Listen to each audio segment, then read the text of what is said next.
YouTuber Harsha Sai కోసం పోలీసుల వేట కొనసాగుతోంది. హర్ష సాయి విదేశాలకు పారిపోకుండా ఉండేందుకు నార్సింగి పోలీసులు లుకౌట్ నోటీసులు జారీ చేశారు. బాధితురాలు ఫిర్యాదు చేయడంతో గత నెల 24 నుంచి హర్ష సాయి కోసం పోలీసులు వెతుకుతున్నారు. హర్ష సాయికి సంబంధించి ప్రతి అంశాన్ని పోలీసులు లోతుగా పరిశీలిస్తున్నారు. హర్ష సాయి ఇటీవలి కాలంలో ఎవరెవరితో మాట్లాడారు, ఎవరిని కలిశారు, కేసు నమోదు తర్వాత హర్ష సాయి ఎక్కడెక్కడ తిరిగారు, ఎవరెవరిని సంప్రదించారన్న విషయంపై లోతుగా దర్యాప్తు చేస్తున్నారు పోలీసులు. ప్రస్తుతం హర్ష సాయి కోసం పోలీసులు గాలింపు చర్యలు ముమ్మరం చేశారు. ఆయనపై 328, 376 2N, 354 B-C సెక్షన్ల కింద పోలీసులు కేసు నమోదు చేశారు. హర్ష సాయితో పాటు ఆయన తండ్రి రాధాకృష్ణపై కూడా కేసు నమోదు చేశారు. అయితే హర్ష సాయి తండ్రి రాధాకృష్ణ కూడా అందుబాటులో లేకుండా పోయారు. వీరి కోసం పోలీసులు ముమ్మరంగా గాలింపు చర్యలు చేపట్టారు. మరోవైపు యూట్యూబర్ హర్ష సాయి కేసులో ట్విస్టుల మీద ట్విస్టులు వెలుగు చూస్తున్నాయి. ఇంతకు హర్ష సాయి ఎక్కడా?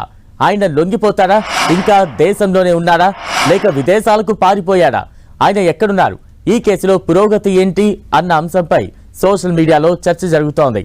అలాగే హర్ష సాయి స్పందన ఏంటి, తప్పు చేయకపోతే తప్పించుకు తిరగడం ఎందుకు, హర్ష సాయికి వత్తాసు పలికిన కొందరు యూట్యూబర్ ఇన్ఫ్లుయెన్సర్స్ ఎందుకు గాయమైనట్లు అనే చర్చ జరుగుతోంది.